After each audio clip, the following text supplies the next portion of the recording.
Hello, hello. We're back. Back day 3. And this has been fun for me. This feels good. It feels good to post videos, do something, I guess you could call this creative.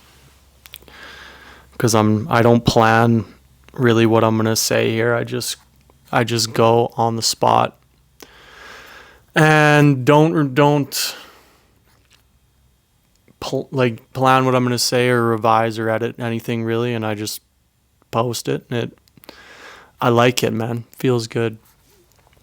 So anyway, today I feel like I want to talk about. I'm in the process of trying to find out what the next chapter of my life is gonna be and what I'm gonna do as a career in that next chapter.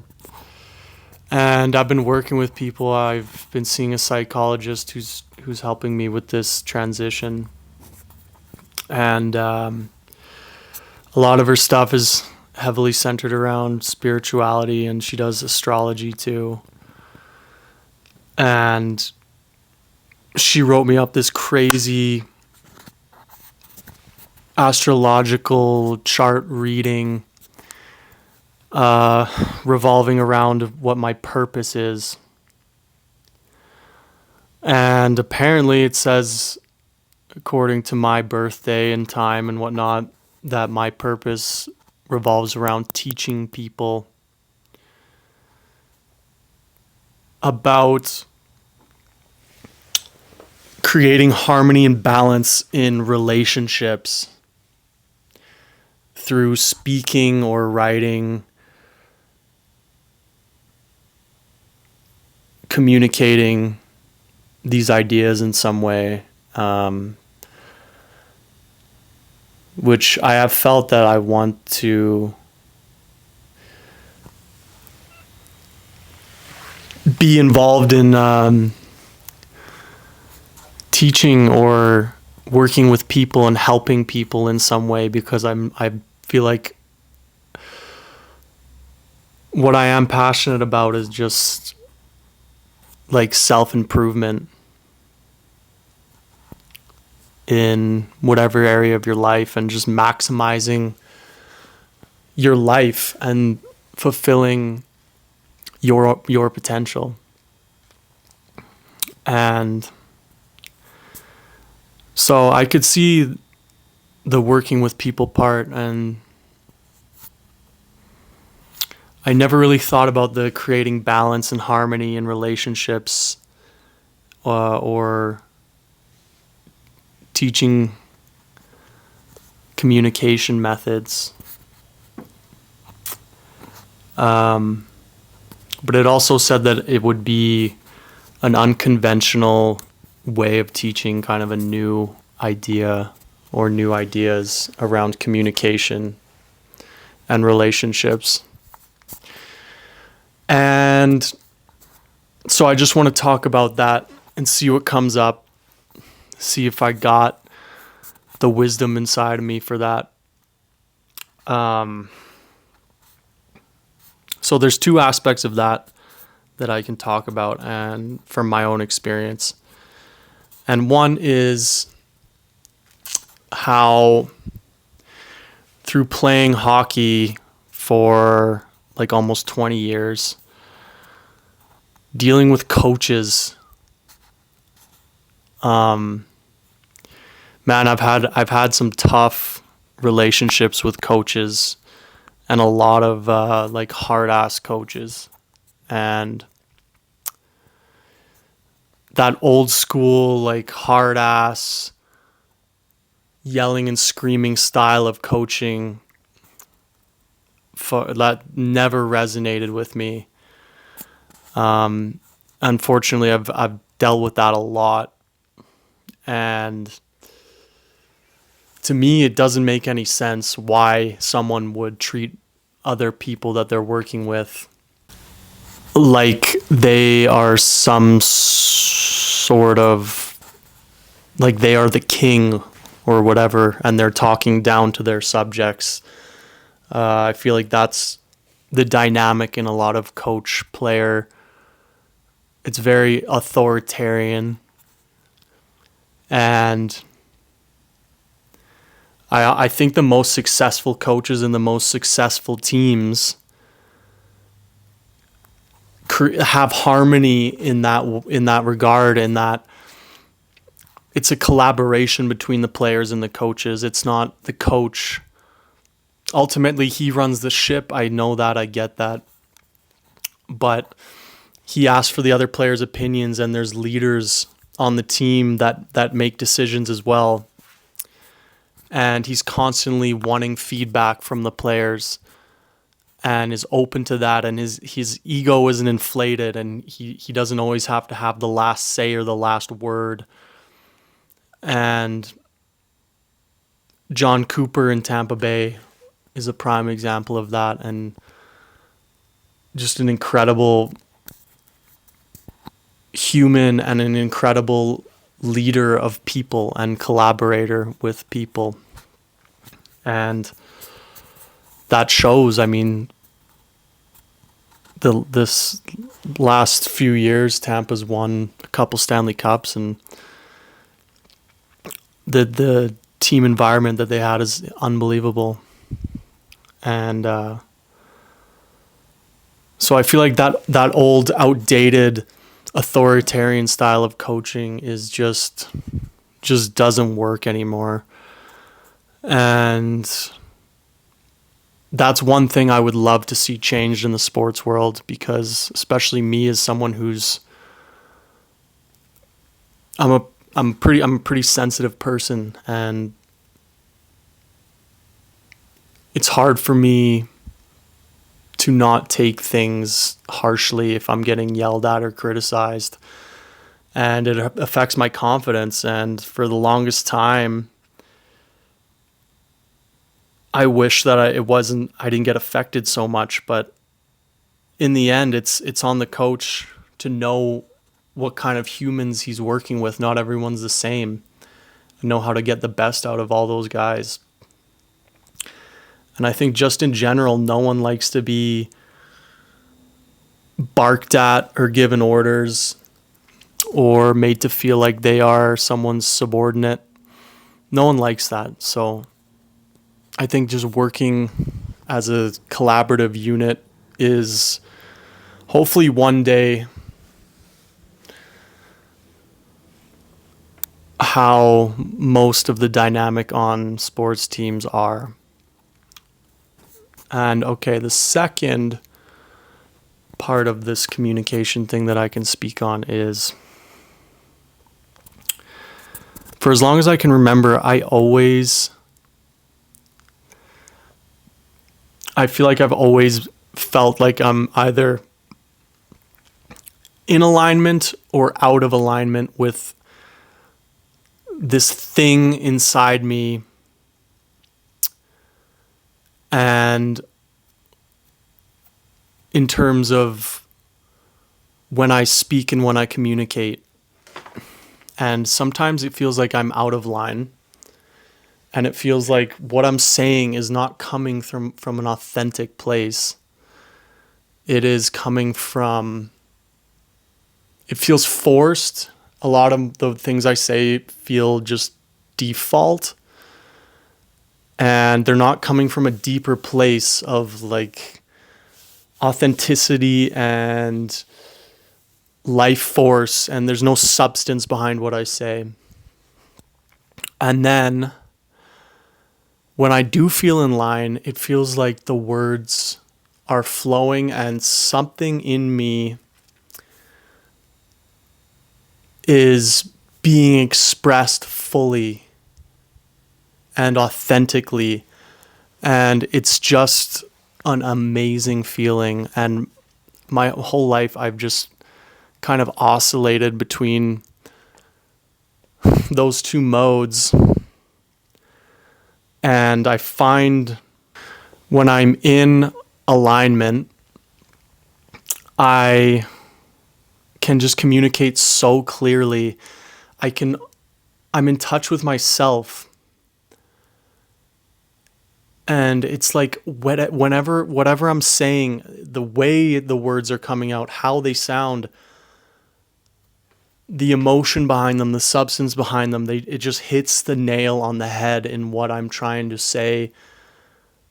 Or if I'm not even trying to make a point, it feels so authentic, and it just feels like a beautiful expression of myself. And I've always wanted to know what that is and how to experience more of that. Because that, to me, is one of the greatest feelings I've ever felt, is when I'm in that alignment and it feels like you're just in touch with something deeper inside of you. And on the flip side, when you're not in touch with that, it just feels like I don't even know who's speaking. Like, this doesn't feel right. This doesn't feel like me. And also when I am in alignment, I feel connected to the other person as well. I feel like I can feel them. I can feel me and I can feel them. I can feel their energy. I can feel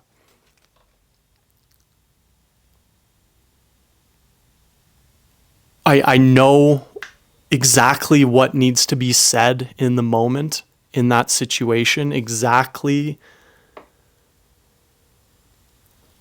how to read the situation, the tiny little subtleties in that interaction.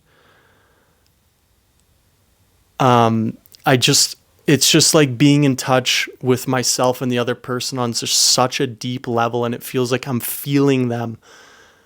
I'm feeling myself and I'm feeling them, and it's just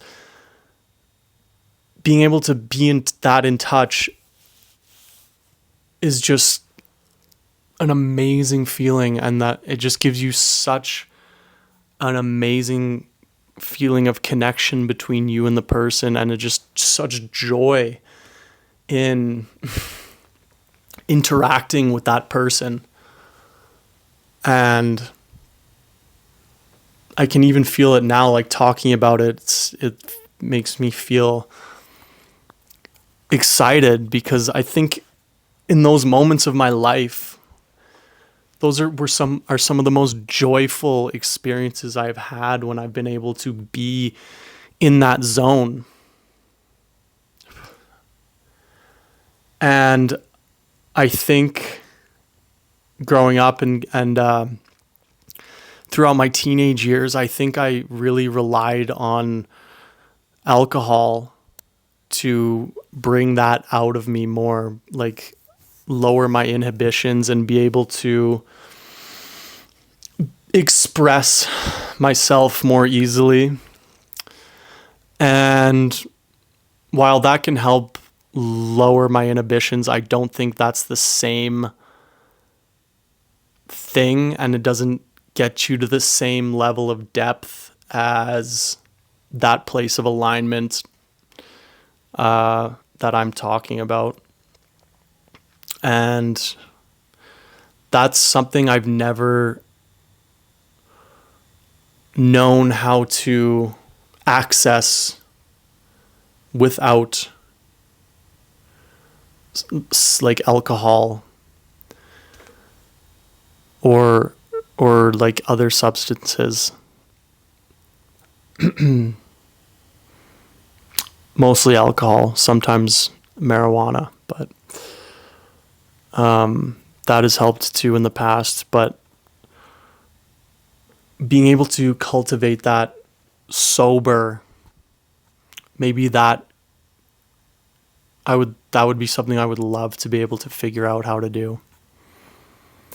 So those are the two aspects of communication. This video's going a little longer. But okay, now gonna end like we always do and do talking practice. Hi. ChatGPT has got for me. Okay, I don't know if ChatGPT is recycling words, keywords that I've had conversations that have appeared in our conversations, but last time it was lantern, and that appeared when I was talking about how the ego is like the lantern for the fire of the soul. And now it is mirror. And I was just having a conversation earlier with ChatGPT asking about how mirrors, how relationships are mirrors for yourself. So I guess I'll follow the trend and talk about the deeper aspect of that word. This is super weird. But I was asking it about, because that's something I've heard, and I hear that all the time, that relationships and other people in the world are mirrors for yourself. And I wanted to understand it more. It's so strange. But anyways, so what I gathered from my question was that often your judgments of other people are really a reflection of what is going on inside of you. So if you judge someone as being an angry person, that probably means that you are repressing a part of you that is angry. And it could be anything. If you judge someone for being selfish, that means you're probably unconsciously acting selfish or unaware of your own selfish tendencies. But on the positive side of that, it can also mean that people that you envy or admire, the qualities that you admire in them, are often a mirror of what is possible in yourself and things and potentials that live within you. Is the camera overheating here? It's a little hot for some reason. So there can be a positive side of that too. And so I think basically so that kind of means that relationships and other people are such a good tool for you to learn about yourself. It's a cheat code. It's like you can learn about yourself from any way that you see people or see the world. You can use that as a mirror for what is going on inside of you, which I think is pretty cool. So yeah, and then other than that, yeah, mirrors, you look in them and you see your own reflection. But that's not as cool as the other side of it. All right, so, okay, that's it for the day. This one's pretty long, so I'm gonna end it now. Day 3 done. Bye-bye.